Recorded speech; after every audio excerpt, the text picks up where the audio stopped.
চিকিৎসকদের সংখ্যা বাড়ানোর জন্য বিশেষ বিসিএস এর মাধ্যমে ২০০০ চিকিৎসক নিয়োগের সিদ্ধান্ত নিয়েছে অন্তর্বর্তী সরকার। এজন্য জনপ্রশাসন মন্ত্রণালয়ের কাছে প্রস্তাব পাঠানো হয়েছে জানিয়েছেন স্বাস্থ্য মন্ত্রণালয়ের বিশেষ সহকারী অধ্যাপক সায়েদুর রহমান।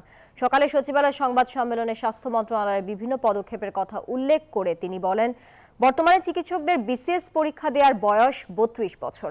এটাকে ২ বছর বাড়িয়ে চিকিৎসকদের বিসিএস পরীক্ষার বয়স ৩৪ করার প্রস্তাব দেওয়া হয়েছে। অন্তর্বর্তী সরকার শিগগিরই কিছু সিদ্ধান্তের মাধ্যমে তাদের এসব দাবি পূরণ করার চেষ্টা করবেন। সরকারের আশ্বাসের ভিত্তিতে চিকিৎসকরা গতকালের আন্দোলন থেকে সরে এসেছে।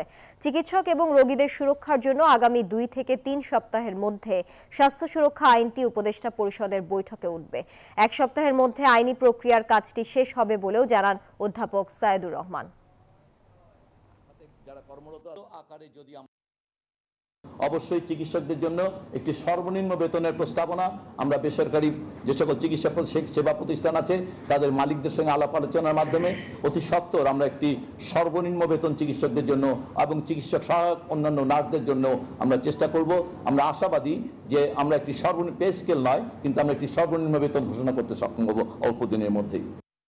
এই ঈদে জামা জুতো অ্যাক্সেসরিজের ডিসকাউন্ট